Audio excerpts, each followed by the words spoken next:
Good evening, folks. Welcome to Science in the Pub National Science Week style.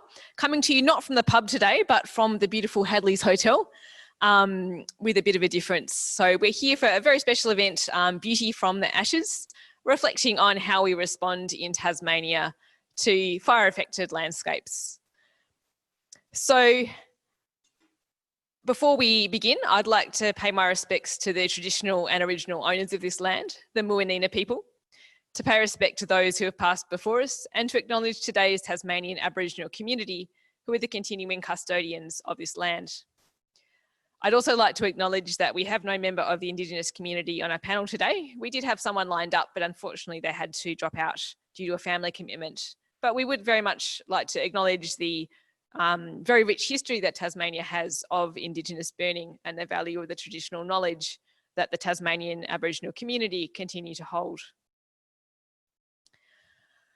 So to begin, normally when we're at the pub, we do a bit of a show of hands as to who's a regular and who's new to SciPub. It's a bit harder online, unfortunately, but welcome back to all of our regulars, and thank you for sticking with us in this online world. And welcome to anyone who's new to Science in the Pub. We hope you'll join us for some more events. We've got epidemiology coming up in September, so that should be another extremely topical one. And just in terms of what you'll know about how the evening will run, in a moment we'll show you a short film which we created for this event, and we'll send you off to watch that. And that's really exploring artistic and scientific responses to Tasmanian landscapes that were burnt in the 2019 January fires. Then we'll come back for a panel discussion. I'll introduce our panellists in a moment. And then there'll be a Q&A at the end. Now, you might notice down the bottom of your Zoom screen, you might see a little Q&A box, and that's how we can ask questions. So if you've got a question, and feel free at any point, you don't have to wait for the Q&A time to do this. You can type a question in that Q&A box at any time during the event, and then after a bit of discussion with the panellists, we'll come and we can answer those questions. So, anyone who's watching the live stream on Facebook, so we're also live streaming to the Science in the Pub Facebook page, you can type your question on the event page, and we've got someone here who'll transfer that into the Zoom Q&A box so you guys aren't left out. So I'd next just like to acknowledge the funding that made this panel event and film possible. Thank you very much to Inspiring Australia and the Tasmanian National Science Week Committee. They provided a seed grant for this event to happen, and we're very grateful for that support. And hopefully, we're in the middle of National Science Week now. Hopefully you've also made some other fantastic National Science Week events, and there's still many more to come. So if you haven't already, check out the program online and head on down to some more for some more National Science Week fun and games. I'd also just like to thank our regular sponsors of Science in the Pub, University of Tasmania, Inspiring Australia again, and supporters of Science in the Pub, Instrument Choice, and Bonorong National Park. So thank you very much to all of those sponsors who keep us help Science in the Pub going for free. And you've nearly heard enough from me, but before we switch to the film, I would just like to introduce our panellists who are sitting behind me, and I'll move out of the way when I'm actually chairing the event, but hopefully I'll just move off to the side while I introduce them. So first off, we've got Professor David Bowman joining us. David is a Professor of Pyrogeography and Fire Science at the School of Natural Sciences at the University of Tasmania. David has almost 40 years experience in fire-related research. He was awarded a University of Tasmania PhD in Forest Ecology and Management in 1984, before taking a post in the Northern Territory Parks and Wildlife Commission, where he undertook pioneering field research in this tropical savanna frontier environment. David's research is motivated by a commitment to improving the scientific basis of fire management, and he's working to establish the new transdisciplinary field of pyrogeography. Pyrogeography, apart from being a great word, provides a synthetic understanding of landscape burning that unites human, physical and biological dimensions of fire from the geological past into the future and spanning local to global geographic scales. So thank you, David, for joining us. Then in the middle here, we've got Dr. Meg Walsh. Meg is a Tasmanian artist whose work synthesises traditions from Europe and Southeast Asia. And you'll be seeing some of Meg's work in the film. She has undertaken residencies in New York, Saratoga Springs, Taipei, Canberra, Thailand, and Tokyo. Meg is a Samsung Scholar, alumnus of the San Francisco Art Institute, the Skowhagen School of Painting and Sculpture in the USA, and the Space Program in New York. That sounds cool. Her work has been exhibited in the United States and Australia. Many of her works are inspired by the Tasmanian landscape, and she participated in the Tasmanian Land Conservancy's Skullbone Experiment, which is a paradigm of art and nature, in 2014. Her work, A Land of Fire and Flood, was a finalist in the 2019 Hadley's Art Prize. And in fact, on the bottom of your screen, the left one there is Meg's work. And she was recently awarded a doctorate from the School of Creative Arts at the University of Tasmania. And last but not least, I'll move out of the way a little bit more, we've got Dr. Rowena Hamer. Rowena moved to Tasmania in 2014 to start a PhD on devils, quolls and cats in the Midlands, and hasn't managed to leave. Tasmania does that to people. She tries to spend as much of her time as possible out and about on the TLC reserves, including Five Rivers, which we'll be talking about today. But when in the office, it's usually to be found unleashing her inner nerd on ecological monitoring data. Gotta love some ecological monitoring data. Rowena has been heavily involved in the restoration project at the Five Rivers Reserve, and we'll see Rowena featuring in the film as well.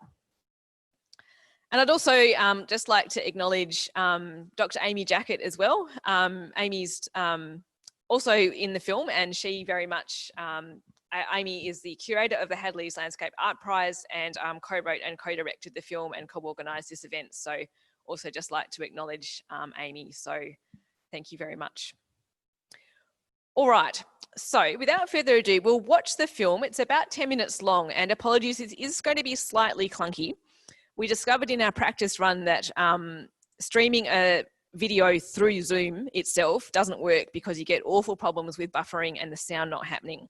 So instead, the video is hosted on YouTube. We'll turn our video off and put ourselves on mute, so you don't have to leave the Zoom meeting. If you do, though, you can just jump back in. But if you can jump to that YouTube link, and that will also be in the chat box, I believe. Yep, so you can also find that in the chat box, and just then you can watch the video, and we'll be back in about 10 minutes to have a bit more of a chat about it. So please go and enjoy, and we'll be back.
Okay, thank you very much, folks. We hope you enjoyed that and that most of you are now back with us after seeing the film. So we'll now throw over to our panellists. I'm going to move out of the way so you can see everyone and speak from off to the side. But I will just open now by asking each of the panellists in turn. Rowena, you can go first if you like. Just what's one theme or idea you would like to expand on, taking that film as a starting point, about how we respond practically, emotionally or scientifically to burnt landscapes? Sure. I guess one of the things that kind of stands out from that film for me anyway was that fire kind of bridges that science art divide a little bit, in that it makes all of us stop and take stock in a way that you don't always do in those landscapes. So often when we're on our reserves, particularly because we do a lot of, I guess, monitoring or experimental work, you're there with a job and you're there to get some things done. So you're rushing through your day trying to make sure that you've ticked off everything that you needed to do. Whereas when you have an event like a fire, it makes you stop and take stock and be out there and respond to it, to plan out more of your, work and, like you said, figuring out what's happened here and how it's going to respond and what the impacts of that fire are going to be, but also just a bit more emotionally and I guess maybe more poetically than we usually do. Yeah. Thank you. Meg, throwing to you. I think fire as a metaphorical tool is just really powerful, and given the year that we've had, and fire kind of embraces the resilience, devastation, obliteration, regeneration, resilience, hope. So as a metaphorical and pictorial tool, it's absolutely, it's very powerful. And I think that's one of the most salient, things that I would get out of the film and out of fire landscapes in general. Yeah, absolutely. We'll hopefully pick up on that metaphorical aspect of fire a little more in a moment. Yeah. David, how about yourself? So I think there's two feelings I have. One is how understanding that we live in a flammable landscape is a bit of an awakening for many people. They just didn't know that. For me, it's my lived reality. How I read landscapes is what I do, and I'm always situating fire history in those landscapes. And I think that's probably a novel thing for a lot of people, that they've suddenly realising that a lot of landscapes that they assume are steady state aren't steady state. They're actually they're basically an accident waiting to happen, a fire waiting to happen. But the other side of it is just looking at those flowers and the regeneration and the fact that some trees were dead and some trees have recovered. I think that the other thing that I think it's really important to think about is biomimicry, and that what humans who are not acquainted with their landscape, the irony is that we've transported a whole lot of ideas that are really quite, don't sit comfortably with the landscape, it's combustible. And so the future, if we want to not be Aborigines, we want to have houses, then an infrastructure, then really the key is going to be looking at how nature and life solve that problem, because there's lots of plants and animals that these fires really weren't such a big deal. They bounced back, they were able to recover. But some of those fires were outside the range of historical variability, the adaptive capacity, and that there were these transformative events. So it's not to say it's all good news, but there's lots of clues in the recovery and in that beauty that we can take. And, let's imagine a house that actually just recovers in the same way that a eucalypt tree recovers. I mean, that's a crazy idea, but maybe it isn't. We just haven't, because we live in a Euclidean world, right angles, houses, you know, we're terrified of fire. We have fire alarms. Imagine having where I just go outside. I'm just going outside to burn my garden, you know, just like what? But why not? Because that's what the Aborigines did. They just went outside and burnt their garden because they were outside. And I think that, so just coming back to, I think the point you were making about stability, and that we have this sort of notion in our heads that landscapes are a particular way, and there's a way that they should be, and that landscapes are stable, and that maybe isn't actually the case. I don't know, Rowena or Meg, from your perspectives, do you want to speak a little bit to that idea of fire as a disturbance, and how we perceive that disturbance, perhaps? I mean, I think that's one of the metaphorical, powerful things is that it shows us the fragility of the systems within which we live, and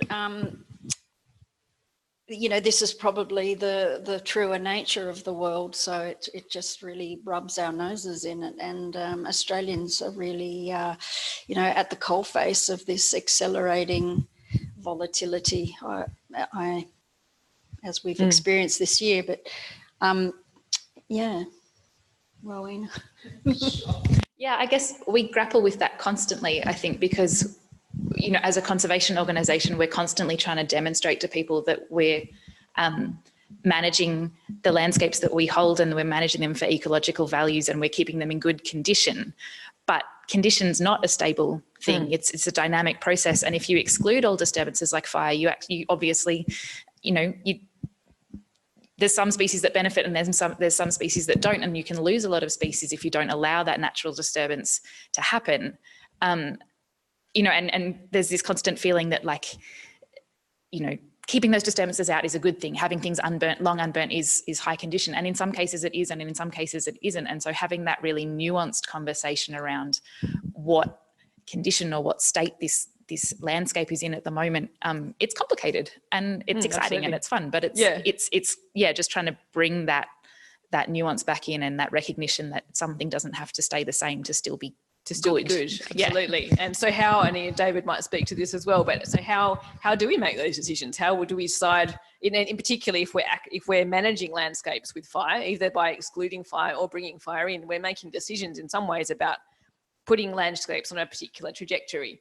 So how do we make those decisions? What's the right one? How do we know? You go. I think I was just looking at some of the Beattie painting photographs this morning. Beattie was a photographer who, the beginning of last century. And if you look at the landscapes around Hobart that Beattie was photographing, I mean, it's a very, very different landscape. It's quite a almost foreign landscape. And I think that a real key here is history. History helps us understand that these landscapes have changed. And so that gives us some degrees of freedom that, it's like, oh, well, if we intervene, we might change something. And go, yeah, but change is how these landscapes are. They're changeable. So what we want to know is how much have they changed, the range of historical variability. So history really is important, I think, and the clues that we can gain from all sorts of sources. But we don't want to be shackled to history, because we are now transiting away very quickly with climate change into this other world. What history can give us is some confidence that we can be agents of change in the landscape. And the other thing that's really important is to learn about the system. So system observations are really important. I could sit here and list so many research projects that were staring everybody in the face just from those photographs. There are so many things that we don't know, and we must challenge orthodoxies, that there is too much confidence about what we know. Actually, all of these fire events that have happened in the last 10 years have sprung amazing insights into biological behaviours, that good and bad information, I might add, that we really didn't we need to document and internalize and understand. So the idea that we've cracked it and we know the answer is a nonsense. We're on a journey, we're tracking away, and we need to, historical context, not try to recreate the past. The past is receding in the rear view mirror, where we're rocketing into the Anthropocene, but the Anthropocene is really about, in the end, an arm wrestle between humans, arm wrestling between the unintended and the intended consequences of their interactions in the Earth system. That's really the big political moment. Are we going to allow the unintended consequences of dumping, accelerants into the atmosphere, the greenhouse gases, or are we going to approach this in another way and pull back from the brink? And that arm wrestle is now everywhere. The malignancies of the Anthropocene are everywhere. And that is the political moment we're in. That's what's exciting, because what now is at stake is at stake. What is at stake is at stake. There's no more, it may be in the future. We are now in the crisis. And that's why I read a really interesting thing, that in Extinction Rebellion, there was a breakaway group of young people who were saying, stop talking about, the future. It's our life now. It's no longer about future generations. It's the young people's generations. It's their consequence now. Totally different dynamic, a totally different political dynamic when saying this is about our lived experience. It's not about what will happen in 10 years' time. It's about my life. And that, I think, is going to really energise the way we think about landscape change and land management. Yeah. And Meg, I was just going to say, yes, do you want to speak to, and art, of course, has that kind of immediacy in it as well. And do you want to speak to some of those things? Yeah, I just wanted to talk to that, in that this whole idea that we had the answers, this absolute colonial sort of white confidence, and wanting to make everything safe and secure and stable is, utter fiction. And the anti-fragile model, is to go, bend with disruption and make your, cut your losses. So I don't think you can have this conversation without talking about Indigenous First Nations fire practices. So, and this week, of course, there's so much going on with the film. Cook Raw Film is releasing Captain Cook film tonight, and lots going on. But with how to manage and burn, and in such a sophisticated way that we probably were just so arrogant that we haven't understood how sophisticated those practices are. So I think that's a pretty important aspect of the whole thing. Rowena, in your work with the TLC, are there any aspects of Indigenous burning practices, for example, that you try and draw in, or are there aspects of fire history that you certainly try and learn from to try and inform what you're aiming for in terms of your management? Yes, probably not as much as we'd like to, in that we don't have that expertise at the moment. I think Dave probably summed up a lot of it really well, in that doing nothing is also a decision. And, by deciding to do nothing, whether it be about fire, whether it be about climate change, you are actively deciding to change something in another way. We do have certain reserves, particularly the Vale of Belvoir near Cradle Mountain, which is an highland grassland. And in those systems, if you don't burn regularly or you don't disturb them regularly, you will see quite a rapid change in communities. So you'll see different species benefit, lots of species like poa tussocks or big kind of sedges that'll overtake a lot of that small space and muscle out a lot of the smaller species. So we are trying to establish a ecological burning regime, and Denner Kingdom did a lot of that work setting that up. It's a challenge because, it takes quite a lot of resources to get burns happening at the right time of year and with the right people. But even by trying something and by trying to make those changes, like Dave was saying, you learn so much by trying something. By disturbing a system, you learn a whole lot more about how it works than if you just kind of tinker around the edges or hope that it's going to change the way that you want to. Even if you fail, you will have learned something about how that system's working and responding, and that helps you with the next decision. So, yeah. So what is it that makes, one of my questions was going to be like, how well can, as scientists, how well can we predict how a landscape is going to recover after a fire? So if there's still a lot of uncertainty, so why don't we know all the answers? Why don't we know? So I think,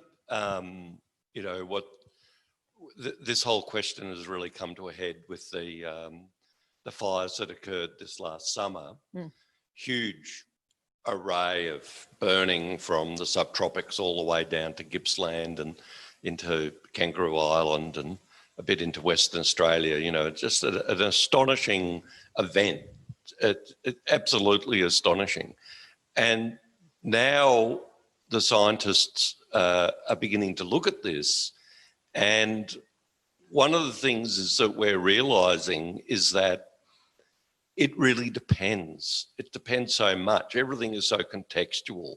So it's very easy to have a photograph of some of the insane fires that occurred in the Australian Alps that vaporised landscapes, literally vaporised them, blew granite boulders to pieces.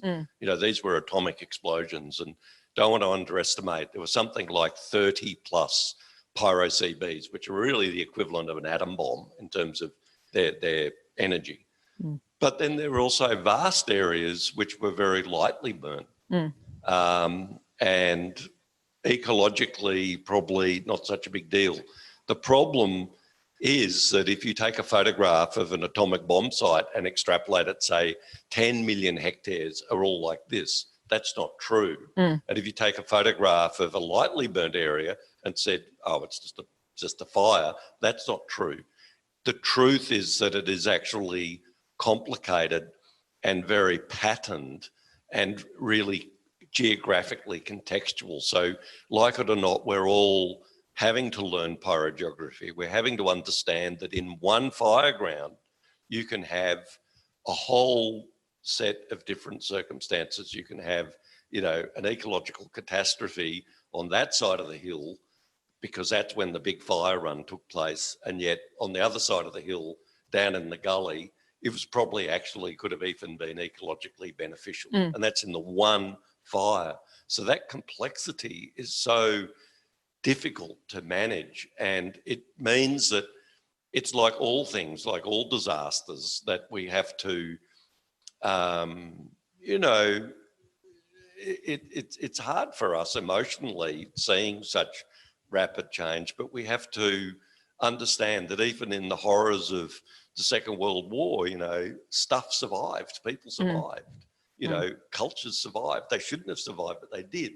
So there is an incredible resilience too, not to belittle what's happened, but we must be careful that we don't portray or paint a picture, convey a sense of hopelessness that, nature is so amazingly resilient, it can actually do without us too. And that's actually probably on one side of the scary. These events actually are also scary philosophically because they're telling us something about the extraordinary power of nature, which could, if we play our cards wrong, regurgitate us. The Earth system could regurgitate what we're doing, and these fires, I think, at a philosophical level, scare us because they are telling us that nature is very powerful and nature can recover, but we might not. Yeah. Meg, would you like to? Yes, yeah. That's what's happening this year. Yeah. I mean, I suppose, following on from that theme of resilience, I know that in your work, the Land of Fire and Flood that we saw in the film, resilience was one of the motives you were trying to bring out. And I just wondered if you wanted to expand a little on that theme. The canvas was in the flood of May 2018, so I washed all the clay off it. So it had been through a flood, and then I reworked it, washed it, and reworked it during the bushfire. So it actually went through the physical process of getting going through those events. So that was an interesting painting from that perspective. And so what were you trying to draw out in terms of, like, why were you drawn to depiction of fire in particular in that process?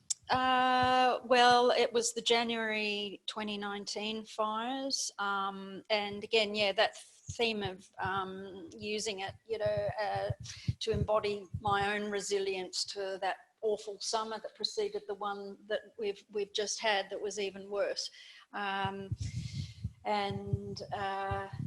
So it was kind of like an incantation, working alongside in order just to sort of sort or process that situation in my own head and then in my own mythology. So, fire is really useful for a lot of artists on a pictorial level. It introduces an otherworldly light source that you wouldn't normally have.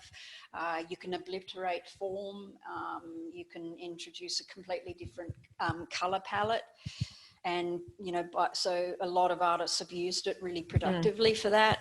And I don't mean to minimise the trauma that fire causes by doing that, because I was born shortly after Ash Black Tuesday in 1967, and my mum was in a car with the fire going over it under wet blankets, hoping it wouldn't catch on in the petrol tank while Dad saved the house, So it's really deeply embedded in the trauma of my family. Mum smells bush smoke and she goes to another place, So just working through that trauma and on a physical object, sort of. And the branch form was from Skullbone Plains, from near the Five Rivers Reserve. Oh, fantastic! Yeah. Rowena, I was going to ask. So at Five Rivers, we saw that you were doing some active restoration work with the cider gums. So how and when do you decide to, there's that question of things burn and things recover. Do we just let things recover as they do, or do we, when do we step in? And so how, as a TLC, do you make those decisions? Again, it's always value judgments, but I guess Dave again probably subbed this up quite well. You first looked at history, so we looked at the conservation advice for that species and what we know about that species. And we know it's a eucalypt, we know it can regenerate after fire, but one of the threats that's brought out really strongly in the conservation advice of that species is because it's super tasty. It has, a lot of sugar in its sap, which acts as a natural antifreeze, which is why it survives on the edges of these swamps, but that also makes it super tasty for everything to eat it. So one of the strong advice is that post-fire, you get this regenerative flush, but you also get a lot of herbivory. So it can really limit the survival of those new recruits after fire. You can get a lot of things coming in, eating it. So all those new sprouts that you've seen don't actually make it. And so when we went out to the reserve after the fire, that's exactly what we were seeing. We were seeing mature cider gums, completely dead at the top, starting to resprout from the base, a few millimetres of leaf showing, but the rest had just been munched off. As soon as it could grow, it was getting eaten. So we said, nah, all the evidence points to we should do something to help these through. So that's when we put up exclusion cages just to keep the herbivores out, try and give the regrowth the best chance of surviving. But we also tried to set it up, and I think this is one of the things about doing these management actions or trying to make change. We tried to set it up as a bit of an experiment so we can see, so we can actually learn from it. Is this necessary? How much of this is necessary? How long should we do this for? What works and what doesn't? And I think that's been really useful because we've actually seen in this first year more regeneration than we thought we would. Things springing back, lots of carpets of seedlings, in a 1.5 by 1.5 square area, we got 30 seedlings of cider gums coming up, which was great. And we weren't seeing as much herbivory as we expected. And we thought, oh, maybe we've, done too much. We've caged too soon. But just recently, one of our botanists was out on the reserve and was saying that the herbivory is starting to pick up again with winter coming through and food getting scarcer and all of that other lovely green pick is getting older and less tasty. So the cider gum's becoming the tastiest thing again. So, it's a reminder that we probably won't see the full impact of this event for decades down the line, and while there's no mature individuals left, those cider gums are really vulnerable. So our, stance is we're not protecting all of them. We can't. We're protecting some, and we're trying to make sure that they get through to reproductive age so that species can persist in that landscape. But again, that's a complete value judgment that we like cider gums and we want them to stay.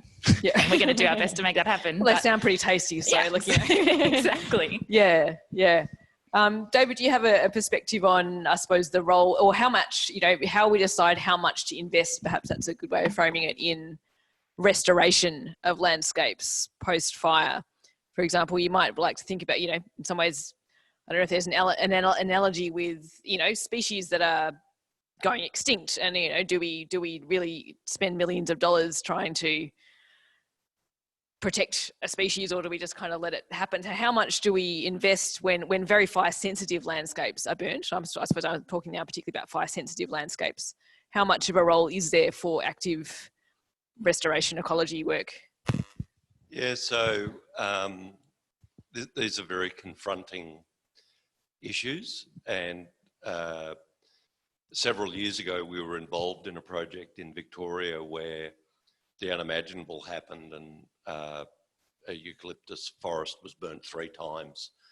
It was a specific sort of regeneration strategy, which meant that the entire valley had become functionally no longer a forest. It had an ecological collapse. And what was interesting was that we'd theorised this could occur. We did the research where we were able to document the effect of 2 fires, and in that research program, it's really sort of emblematic of what the Anthropocene, the pace of change is, that we went from theory to observation to actually exceeding our research expectation by another fire to an intervention, which was to aerially sow seed back into a national park to basically interfere with nature. Yep. Now, and putting back the same species, I actually am of the view that that was actually not bold enough. I would have gone the next step, and I would have taken seeds which weren't native to that valley and put them into the valley, because I understand the rate of climate change and the fact that those trees that have been sown need 150 years to really have a full life, and probably in the space of either they'll be burnt out again.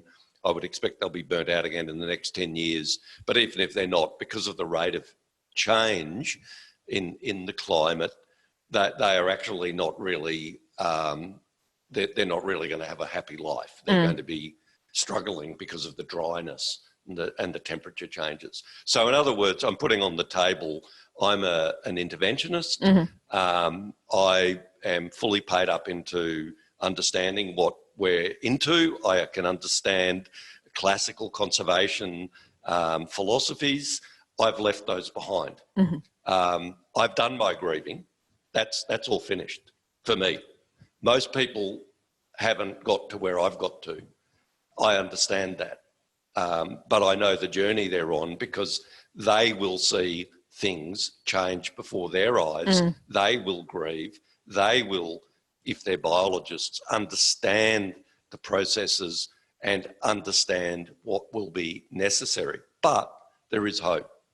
And the hope is that, and we wrote a paper about renewal ecology, where really, it's about, the idea was, well, what is conservation biology in the Anthropocene? It's renewal. And what renewal is actually placing human agency to be more front and centre, and to do things like, our nature reserve got burnt, all of these species are going down the toilet. But guess what? We can intervene.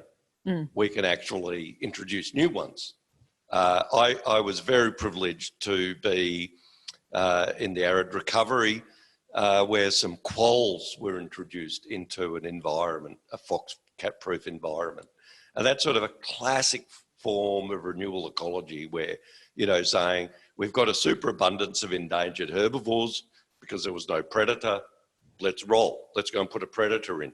That is what we're going to do. We're going to be a lot more interventionist around Hobart. We're going to be using cutting, mowing, burning. We're going to completely shape our landscape. That's coming.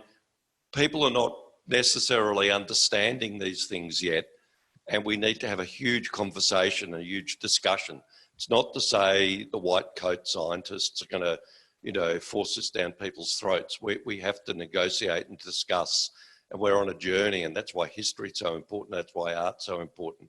But as we do this, the majority will start forming the view that this isn't working.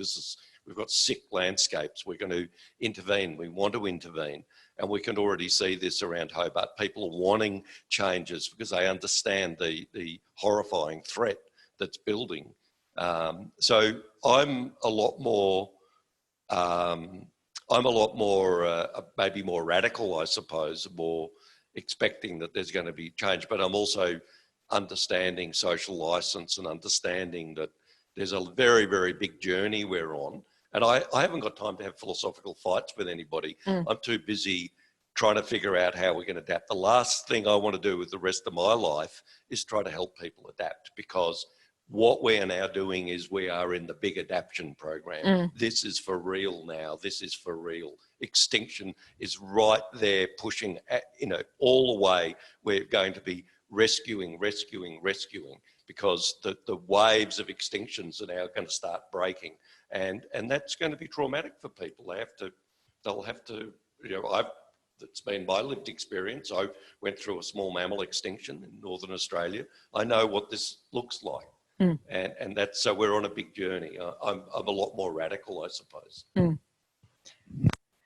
So I suppose we're getting towards time of handing over to questions, but I did want to finish up in some ways and reflecting on some of the, obviously fire does bring up these incredibly complex, really strong emotional reactions as well. Like there's grief, there's despair, but there's hope. How do we hold these things together, perhaps? And how do we negotiate those, and the role of both art and science, I suppose, in helping us navigate those waters? So any or all of you? Any? Well, what Lucien Ricard's Extinction Drawing series comes to mind, and what I think is one of the great uses of art is to make visible what's invisible. And if that's sort of abstract data that people just can't get their heads around because the numbers are just, you just can't conceptualize them. I think that this is a really productive role for artists to play, and it'd be really nice if we were more functionally embedded within the culture of Australia, rather than being marginalised as non-essential luxury goods, which actually we can be a lot more than that, given, we need really deep systemic change with our management of so many systems, and, crisis can really bring those processes on to fast forward, and I think we're in an accelerant, period of acceleration. Absolutely. I think I would emphasize that role of art, in that science is great and it's what I love and it's what I do, but it's about finding that evidence and finding, we can say we think we should do this, but how do you get people on board with that? Or how do you get people to come through that journey of getting to that point where they're ready to intervene with something? And something like fire, because it is so emotional, you can end up with these really kind of siloed opinions, or people feeling really strongly on a particular issue, and you generally don't change that opinion with evidence. Art has that incredible ability to make you confront something and think about it in a totally different way that, stereotypical scientists are not that good at communicating, so we're not that great we're not necessarily that great about getting past that block, if you like, or that emotional block, and getting beyond that and getting people to think about things differently. And art, whether it be, visual art or film or stories or novels, or just something that makes you switch your thinking and think about how you might adapt, or think about what that might look like if we did take some of those actions. Yeah, I think it is really important. But obviously based on science. All right, we can keep chatting, but I would at this point now invite the audience to put in any Q&A questions in the Q&A box. So I've got one in the chat box itself, which we can start with, but you're also very welcome to put any in the question and answer box itself. We've got one question: does Indigenous fire management adapt with climate change? The question is, does Indigenous fire management adapt with climate change? Yeah, that would be great. Yeah, so about over 20 years ago, I was very privileged to undertake an ongoing project in Arnhem Land. So I've worked with Indigenous people on their country, and the express purpose was to learn about Aboriginal fire management. Of course, I ended up learning lots of other things along the way, and I think that one of the things that those people taught me is that how amazingly adaptable Aboriginal people were. So part of their cosmology, the people I worked with in Central Arnhem Land, is that the buffalo, the water buffalo, which was introduced, is actually an essential part. Anabaru is the name. It's an essential part of its cosmology. So, here the whitefella thing is, well, that's a feral animal, that doesn't have a place. Whereas on the Aboriginal side, this is actually an essential part of the dreaming. It's an expression of the dreaming. It's a destructive expression of the rainbow serpent, actually. So what I learned from that is that one of the things we need to understand about Indigenous cultures is that they're extraordinarily adaptable. And the other thing we need to remind ourselves is that Aboriginal people went through the largest climate change imaginable for a culture. There's no other culture on Earth that sustained itself through a climate change. It went through the deglaciation, which in Australia was either extremely dry and extremely cold. In Tasmania, it was extremely cold and dry. They went through deglaciation into this burst of what we think is normality, which is actually not normality. The Holocene period we're in, everything became wet and lush. But they saw the seas rise and engulf and flood their estates, which of course in Northern Australia, they have topographic understanding of all of the floodplain, the sea, all of the features under the sea. They know those places because they were residing on them. So the key point is that Indigenous cultures are very adaptable. And I think that the translation of what's called cultural burning into the future, it's not a monolithic or a rigid thing. It's actually more, I see cultural burning as a renewal of Aboriginal style of management of fire.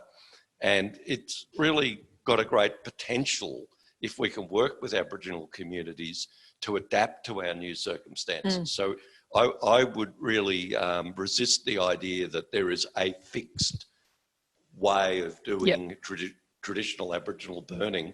Aboriginal cultures were very adaptable anyway, but it was more of an aesthetic. The fires were small, they were cool, they were thoughtful, but most importantly, they were imbued with affectation, that the emotion and the love and the respect and the reverence of country is a very different thing of the way you burn. A lot of whitefella managers, it's a process, whereas for a Aboriginal person to burn country, it's more of a transaction or a relationship, a form of the conversation that you have with country.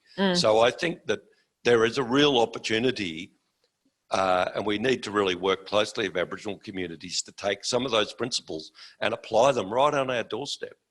My vision would be to see these a hybrid sort of form of landscape management where everybody can pour their heart into country and do their fuel management. And in that is a way of loving country, not fearing it. Yeah. Thank you. Got a couple of other questions. So I've got an interesting one here. How do we get the social license to manage for hazards like fire with all of the uncertainty? So how do we get the social license to manage for fire, hazards like fire with all of the uncertainty? I don't know. There's, I think the good thing about the pandemic, we were talking about this earlier, is that there has lately at least been that role for evidence in policy and for talking about things with nuance and not just getting little sound bites. And I think that's the only way that you can get that social license, is to understand that, it's not a rigid thing. It's not a, you do this and this is how this works. It's a conversation, and it's locally change, it has to adapt to the local conditions and the local values and the local outcomes that you want. And I guess you just, involving people at that kind of local scale where it makes sense. You know, you can't manage all ecosystems the same. You can't manage all communities the same way. You can't manage all people the same way. So trying to get to that scale where things make sense and you can make those decisions sensibly with people on board, you know, with that local community on board. Having said that, I've no idea how you get to that point. But yeah, I would say it has to be based on evidence, and you have to have it at the scale where you can actually come up with, you know, evidence that works for that system.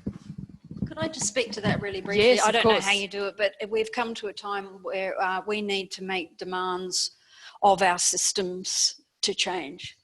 And, you know, I guess that's a part of this deep systemic change, that we have to make demands of our government. We need these structures and patterns to change, and people need the agency to sort of stand up and say, no, we actually demand this of our governments, rather than just sucking it up.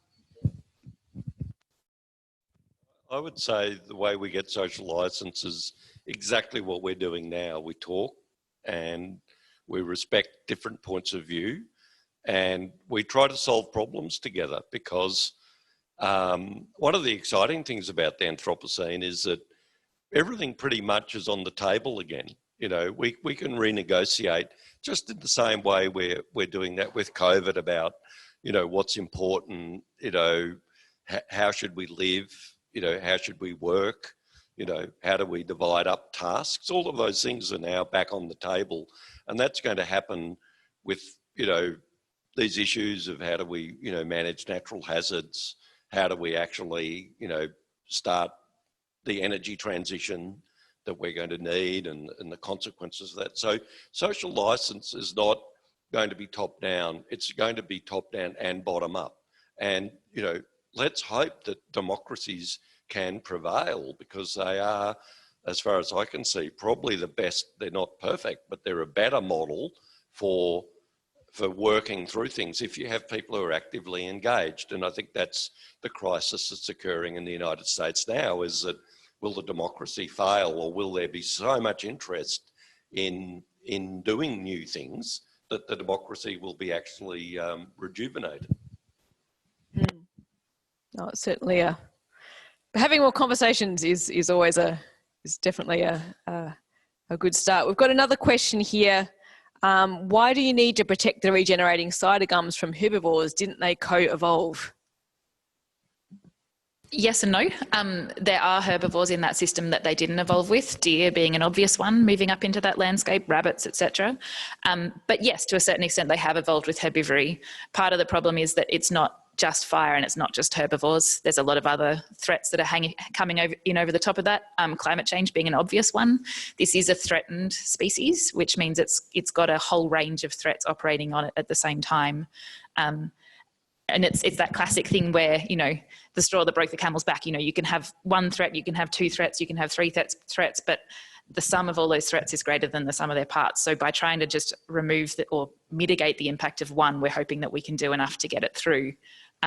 Whereas in a healthy system, or a system that wasn't dealing with climate change at the same time, they might be perfectly capable of dealing with herbivory by themselves. But given all the kind of the extra changes that have happened, and the loss of one stand of cider gums is now really important to that species, whereas it wouldn't have been 100 years ago. So I guess we're erring on the side of caution. Yeah. And I suppose coming back to the conversation we were having earlier about how we're still learning all the time about what's going to happen. And I mean, is that kind of compounding effect one of the reasons why everything in some ways is a new experiment? Yeah, I would say it definitely is, because, and even with fire, you know, I think Dave said it before, fires are outside those natural parameters that we're used to. You know, fires might be hotter or more frequent or happening in different areas than we're used to. So absolutely, it's new territory for all of us. So you're constantly trying to learn what happens when you do that, which we would never expect, you know, we wouldn't have never expected to happen. So, you know, one of the things that, which is sort of, you know, part of the journey we're on, you want cider gums, maybe you got to irrigate them and fence them and, you know, do lots of interventions to have them. And that the idea that you can take an ecological system that's highly stressed and expect it to rebound. Mm. I mean, under the old climate, 200 years ago, would have rebounded, no problems. There were thylacines. It was, herbivores were under control. Whereas now, there are no thylacines, devils are on the ropes. You've got, non-native herbivores. You've got plants that are incredibly stressed. So, irrigation, planting, ex situ planting, that's what I was talking about before. Maybe we've got to be like, yeah, we really like cider gums. They're really cool things. But actually, you want to know what? We're just going to have to go and plant them down in the Midlands, or we're going to, where there's some irrigation. And, we can, but that could be seen as a defeat, but it could also be seen as an amazing thing where people, you could go and, people in the future who did that planting could take their kids and say, look what I did. That's really special to our family or our, this is, and that's the advantage Indigenous people had, is that they could, I was born under that tree, well, that's part of the journey of settling Australia, is building those linkages. And maybe in the renewal and those stories, those family stories, that there's going to be the capacity to motivate people. We say, well, that's really special. We have to do things. I'm motivated to save this because it's special. So that's part of breaking down the idea that it's all hands off. We just go, well, what do you mean? We gave you a nature reserve. Now you can't even recover. Loser. That old model of, I reviewed a paper recently where somebody started talking about winners and losers. And I said, excuse me, could we please think about what you're saying? Losers is the termination of an evolutionary lineage. That's a pretty lighthearted way. It's like very philosophically consequential. We're terminating animal lineages, call them losers. That's prejudicial to say, loser, exterminate. Extinction. It's like, no, those animals need husbandry. So it's a mind shift. Yeah. All right. So we've got time for one more question. Does the interventionist approach David is advocating mean that we will have to sacrifice some biodiversity in order to preserve ecosystem function?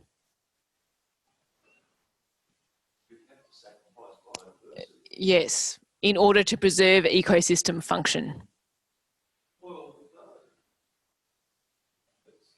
I would say it's the opposite. You're intervening to try and preserve or increase biological diversity. So that arid recovery one, or the rise of fenced sanctuaries in Australia is doing exactly the opposite. It's saying, well, we've lost so much diversity from these systems. We've lost these ecosystem engineers. We've lost species that are provide really important functions in that landscape. So we're trying to bring them back. You're trying to make sure we don't lose them in the first place, but also to bring them back to kind of that idea of shifting baselines. We might say, oh, well, we've still got bandicoots in that system, so it's fine. We've lost bandicoots from so much of their range. We've lost, eastern barred bandicoots. They're still really common in Huonville. You see them on people's lawns, but they've gone from the Midlands. It's about going, well, actually, no, we care enough about that, and we're going to try and bring that back, because it's not just about that species, it's about the function that it provides. I would say intervening to try and, keep that biodiversity, or even bring it back if you can, would be the ideal for an interventionist system. You might disagree, I don't know. All right. So we do actually have one more question, which I think we do have time for. Is there evidence to suggest Tasmanian Aboriginal people burnt alpine landscapes? Yep. That seems like a fairly clear yes. There is. We don't know a lot about it, but one of the intriguing things is that there was technological transfer which occurred with settlement from the Aboriginal people who went up into particularly the Central Plateau for the summer, and then the pastoralists copied that with their sheep, and also the people who the trappers for the pelts of the animals. And the pastoralists and the trappers did use fire as well. And I think there's a pretty good case that there was technological transfer. They copied some of the burning practices in the grasslands and the high grasslands. But the problem was that the sheep were also disturbing the system. So the fire regime, it wasn't, you know, it was more complicated, because then you end up changing the fuel arrays, breaking down things, and then also there were people who were trying to encourage so much pasture that eventually you got the big drought. And I do wonder whether fuel continuity changed, and then kaboom, the whole thing, the 1961 fire, which was the very dramatic fire event, which was really the big alarm of what could have happened. But maybe if you ran the tape back and we documented that, just things were slightly different, and we could have managed the burning, the patch burning and the grazing differently, we might have had a more fireproof environment. Just a question on that. Do we have evidence from things like peat cores or, you know, soil cores to look at the fire regimes in those kind of more alpine areas, or is most of that, you know, pollen evidence and all of those things that can show changes in vegetation communities from burning regimes, is that mostly other areas? Yes, there is pollen evidence, there's fire scar evidence, there's vegetation pattern evidence, but the real kicker is that there's archaeological evidence. There's just archaeology everywhere up on the, certainly on the eastern side of the Central Plateau. And Aboriginal people used fire, is so essential that, you know, it would be an absurd proposition to say, oh yeah, they were there, they were living, hunting, but they weren't burning. Of course they were burning. And you could see that in the vegetation patterns, and there was a background fire activity. But do we know much about it? Not really, and we need to know a huge amount about it, because possibly the survival of some of the alpine, subalpine vegetation and grasslands will require some form of fuel management, whether it's patch burning or slashing or something, to try to break up fuel continuity. And that's a big, or irrigation, that's a big idea that we need to struggle with. Yeah. Thank you.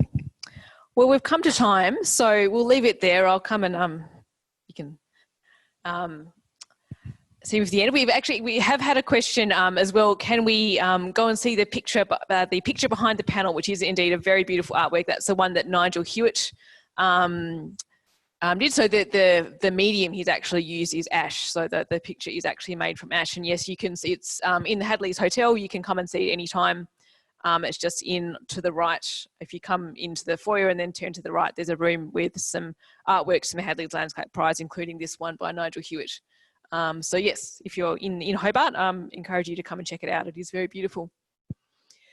So thank you very much. I'd just like to thank the panellists again, and as well as Amy and also Ruth for manning the chat box for us. So thank you very much. And the film will be available on that YouTube link that we had. I'll put it in the chat box again at the end, so you can copy and paste it. And if you want, so it's the National Science Week YouTube channel. It should be there permanently. We'll also post a link to it on the Science in the Pub Facebook page as well. And a recording of this event will also be available on the Science in the Pub Facebook page.